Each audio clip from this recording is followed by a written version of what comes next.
When Jesus had again crossed over by boat to the other side of the lake, a large crowd gathered around him while he was by the lake. Then one of the synagogue leaders named Jairus came, and when he saw Jesus, he fell at his feet.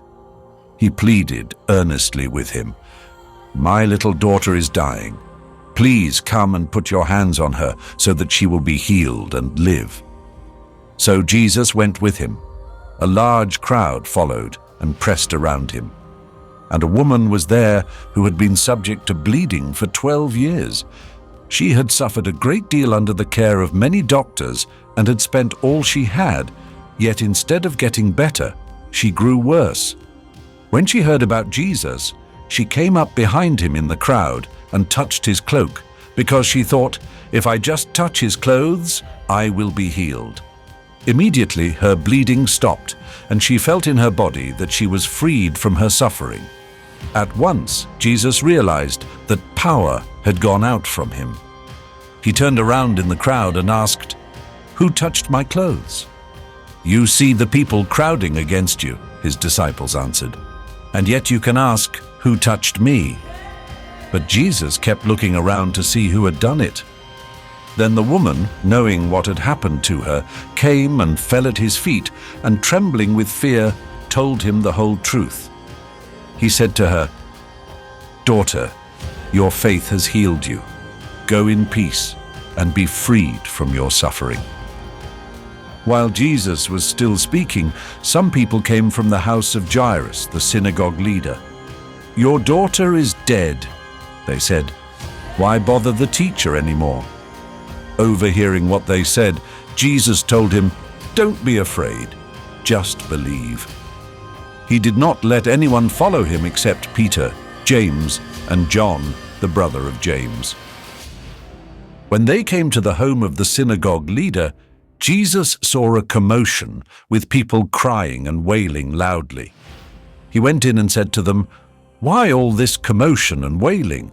The child is not dead but asleep." But they laughed at him. After he put them all out, he took the child's father and mother and the disciples who were with him and went in where the child was. He took her by the hand and said to her, "Talitha koum," which means, "Little girl, I say to you, get up." Immediately the girl stood up and began to walk around. She was 12 years old. At this, they were completely astonished.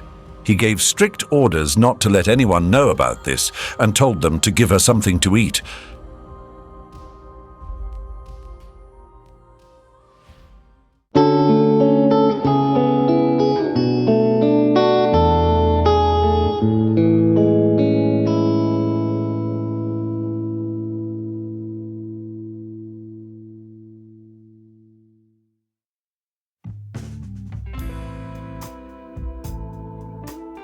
Let's imagine that life is a journey full of surprises, ups and downs, but above all, relationships that give it meaning.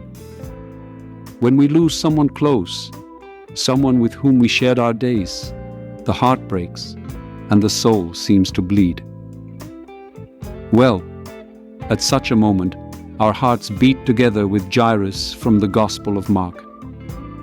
Jairus was a synagogue leader, and in desperation and pain at the impending death of his sick daughter, he runs to Jesus begging for a miracle. Let's think about it. In times when everything around us tells us that hope is an illusion, can we, like Jairus, believe in a miracle? Now let's transport ourselves to the story of the woman suffering from bleeding. 12 years of torment, rejection, and isolation, and suddenly a thought appears, "If only I touch Jesus' robe, I will be healed." Imagine how unreal and absurd this must have seemed to her acquaintances. But she believes and touches the hem of Jesus' robe. Perhaps this is a clue for us?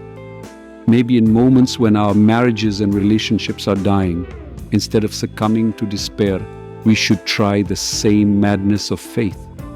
Isn't the courage to believe in a miracle precisely what we need? When our spouse leaves us, we begin to feel a whole range of emotions. First, there is shock and disbelief. "It's impossible," we scream inwardly. as if we are trying to convince ourselves that it's just a nightmare from which we will soon wake up. And then comes anger. Anger at ourselves, at others, and maybe even at God. Jairus could have shouted at Jesus, "Why did you delay? If you had come earlier, my daughter would be alive." It's so human and so understandable. Next, we try to fix what seems irreparably broken. We negotiate with fate, with God, with ourselves. Maybe if I do this or that, I will manage to regain what I lost. But often these attempts end in failure and we fall into even deeper depression and sorrow. Jairus could have doubted and given up. But no, he holds on to hope. And finally, after a long, painful process, acceptance comes. We begin to see that life goes on, that we must find a way to survive. Jairus sees the fruits of his faith. Jesus raises his daughter, and he realizes that there is always hope, even when everything seems lost. Let's remember Jesus' words to Jairus. Do not be afraid, just believe. How often in our lives do we give up the fight before it even begins? How often do we surrender to doubts when our relationship is in crisis? And what if in those moments God is calling us to faith, to the same faith that allows us to touch His robe and experience healing? Aren't our relationships our loves, like Jairus' daughter, who seems dead but awakens at Jesus' voice? Maybe this is the moment to say to God, here is our relationship, we entrust it to you. Perform a miracle with it that we cannot achieve on our own. Jesus says today, Talitha koum.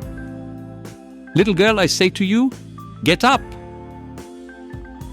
This call is directed at us, at our dying relationships. It is a call to rise from the ashes, to start living, believing, and loving again.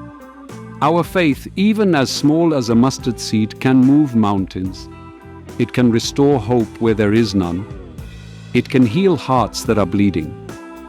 Faith is like the touch of Jesus, healing and powerful. And even if the whole world tells us it's impossible, even if we ourselves doubt, let's remember, for God, nothing is impossible.